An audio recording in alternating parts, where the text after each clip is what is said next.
Well, here we are, back for another episode of Can I Have a Word with You? Bruce Pulver here with my co-host.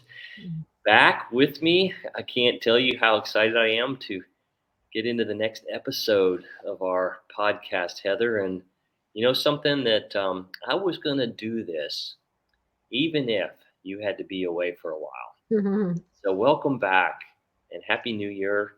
I know we don't talk about dates much here, but we are starting a fresh year. So there's a lot of things to unpack, and we're going to unpack even if.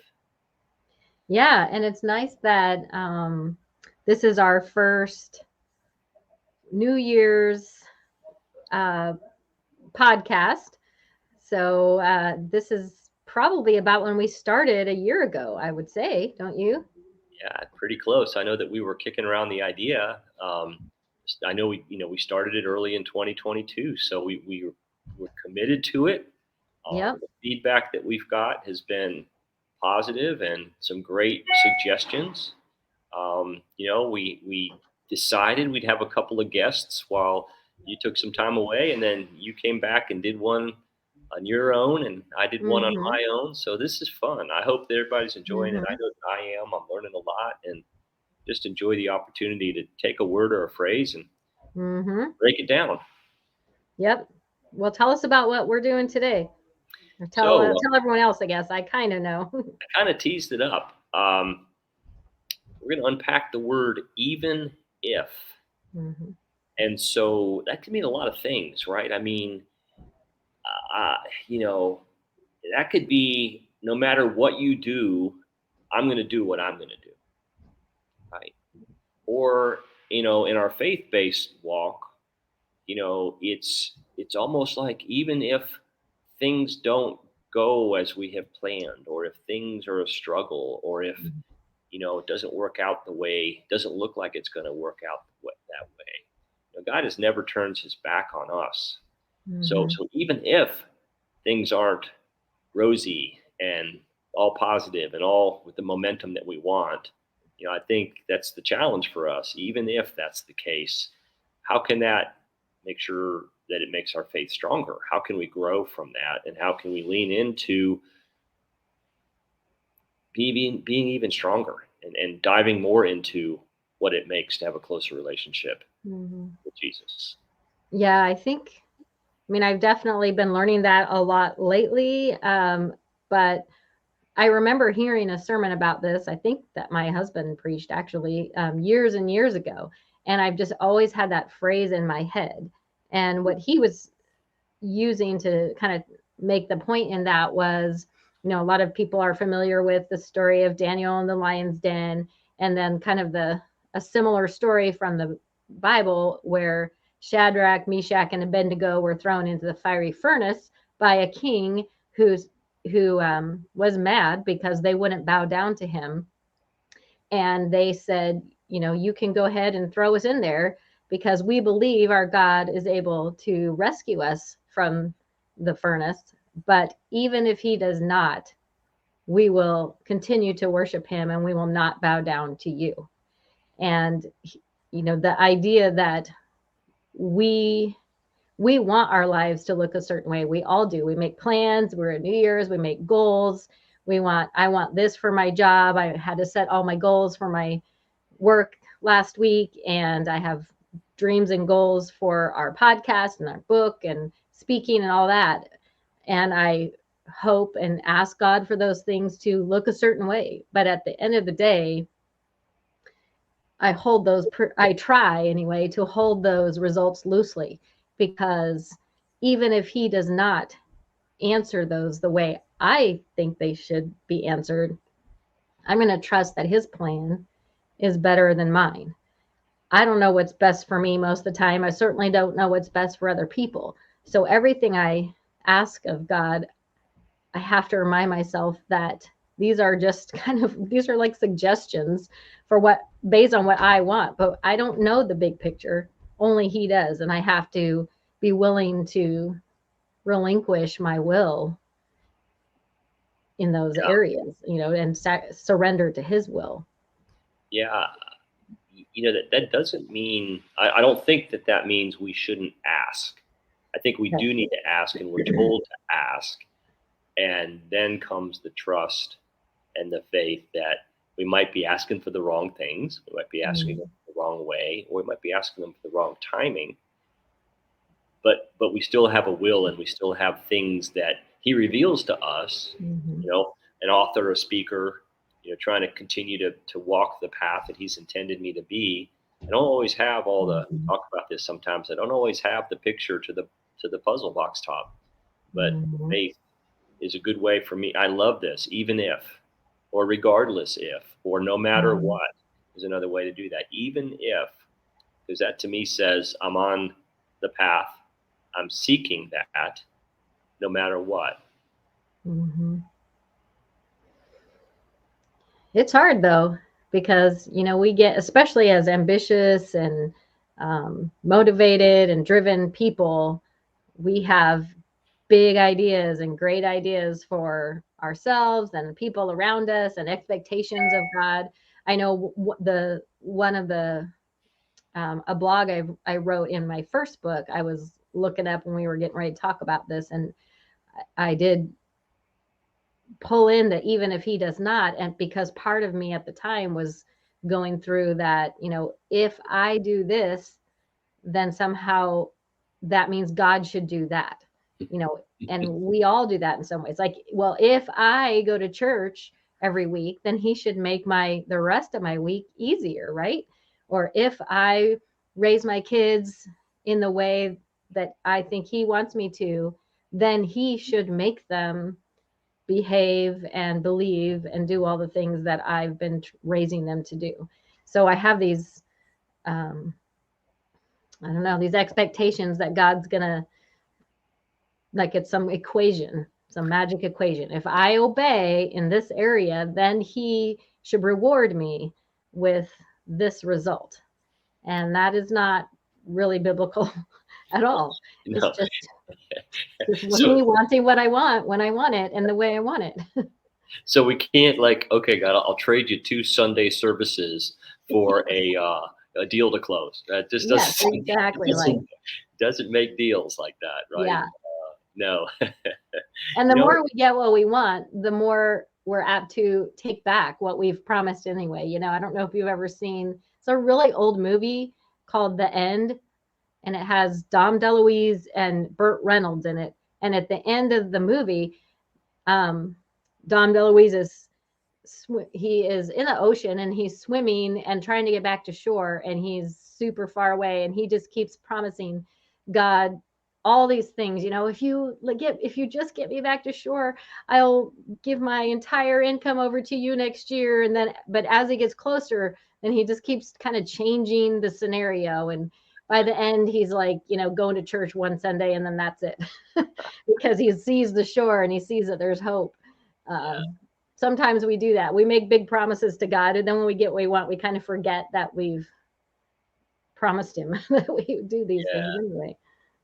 Yeah, and there's different, I don't want to say seasons, that's not the right word, but there's different situations that we're in where he's there regardless. If we are, sometimes we're there to rejoice, to feel blessed, to acknowledge our gifts and our blessings. And there's other times when, man, we feel like we're at the end. And I read recently where God is always at the end of our rope. When we're at the end of the rope, he is always there. And all these other times up and down the rope, he's there as well. It's sort of our perception. It's sort of like, how in are we? And the even if is like regardless. That's what I love about it. It's sort of a measure of, maybe how is my faith growing? What would you say? Why don't we do that? Why are we not always even if? What I granted, you'd said about the movie The End, etc. Like when it got a little more rosy, I didn't feel like I had to commit as much. But why would we want to do life? Those of us that see the blessings, see the lifting during the challenges, see that we've made it through everything we've made it through. Why is it so hard for us to be even if people? Well, for me, it's 100% just self-seeking, self-will run riot, just I want what I want. And I prefer my life to be, my circumstances to be easy and happy. I mean, I guess most people do, but I don't um, I don't want to always learn through the hard stuff. So it is a lot harder to just praise him no matter what's happening. What I really want is for him to do what I want and what I think will make my life better. And I think that's just the rub, our human nature versus just surrendering it all to God and letting him do with us what he needs to do, regardless of our circumstances. Uh, if everything that, if I just could control the outcome by my behavior, then that's not really, it's just kind of using God. I'm using him for the blessings. Like, I'm going to do this because I know you're going to do something good for me. That's not love. That's still selfish, because I'm only doing this because I want you to do something for me. It's not just a act of worship to him to do these things. It's because I want you to give me something good if I obey. It, it's still self-seeking. Yeah. Yeah. I was thinking that, there's, and this is all hard. This isn't like just simple stuff we figured out. But I Mm-hmm. like to try to think about times when I've been at the end of that rope and have let it go and said, God, this is yours regardless, even if this is not the outcome that I want. Mm-hmm. And I will tell you that, through my through my rough and tumble parts of life, of work, job changes, and baby losses, and just some struggles here and there, etc. It has always worked out for a better plan, Mm-hmm. even though I couldn't see it at the time. And that's not an easy thing for folks to just pick up and apply to their life. So I think Mm-hmm. sometimes those challenges are what make us grow. And so Mm-hmm. I'm working hard to say, look, yeah, these are things I want to have happen, but I know that you're smarter than I am. You have a bigger lens. You see everything. Mm-hmm. So for me to hang on to this one outcome could be missing the entire purpose you have for me in the next Mm-hmm. day, week, month, year that you have me still here. Mm-hmm. I'm not perfect at that, but that's where I don't know about. That's where I'm finding more peace right now. Instead Mm-hmm. of trying to have the keys to every lock, I'm kind of leaving that as best I can. And it may sound like, Bruce, you're not doing a whole lot of planning. I mean, what is it you really want? And I really want one thing. I want His will for me and me to serve that will as best I possibly can. Mm-hmm. And sometimes that means letting go of the outcome. And Yeah. that's scary. I mean, that is really scary. And I'm not, like I said, I'll wake up and go, look, I think I got this thing where you wanted me to have it, as far as the process or working through something or Mm-hmm. struggle or how I'm dealing with a relationship. But man, when I let it go and say, just give me the word, just put me in the right place, just make me willing, that does help me a whole lot more Mm-hmm. than trying to do the, hey, I got this. This is what I want. Give it to me. Because I don't know. Maybe I've fallen into this thing where maybe I don't know what's best for me overall. I mean, I Right. think I know what's best for me is to stay in my walk and to continue to learn Yeah. every day and get closer. And that's the process. I think the outcome will Mm-hmm. reveal itself. Sometimes it reveals itself through the rearview mirror after it's happened. It's like, why was I fighting this for so long? Mm-hmm. Why was I trying to swim upstream because it was something I wanted? Not that we're not going to have challenges when we are pushed into something that might be uncomfortable, but we feel moved to.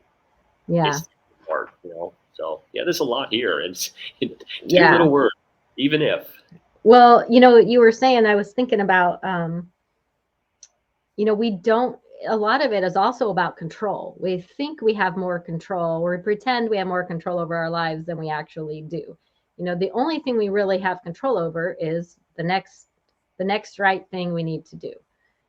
So you might make a goal and the goal is way out here, but that's, you have no control over that. You just have control over the next thing you choose to do to get to that goal.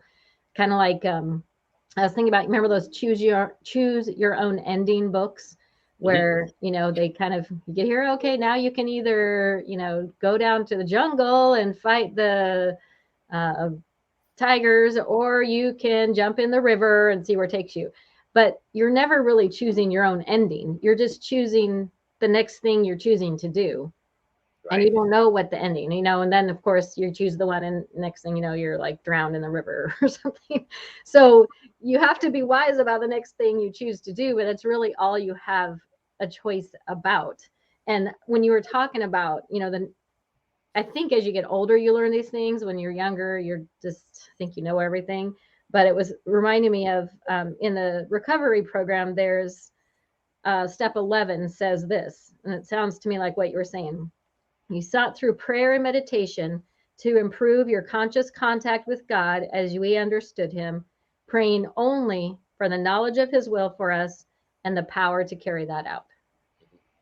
And that's really what the bottom line is that, even Jesus in the garden prayed for God to take this from him. He did not want to be crucified, but he said, nevertheless, I want to be spared from this, but even if you do not, Yes. I will surrender to you, and I know that you have a bigger, better plan. And thank goodness that he went along with that plan for the rest of our sakes, but um, Amen. even if he does not answer how we think it should be answered, we have to seek only the knowledge of his will for us, and the power to carry that out is probably our best bet. Absolutely. So while we were chatting here, I want to wrap this up pretty quickly. Not pretty quickly, but we try to keep these to 18 to 20 minutes. While we were chatting, I did not have even if written. And you know me, I write these words vertically and do these crazy things, but I came up with one. You saw me kind of looking down a little bit. So if I can, I'll read it and we'll take this out. Yeah. So even if the E is embraced for life, Mm. period. B is versus what's in it for me. The E is even when it hurts. And the N is never a deal. Mm. The I in if is I know he's always there.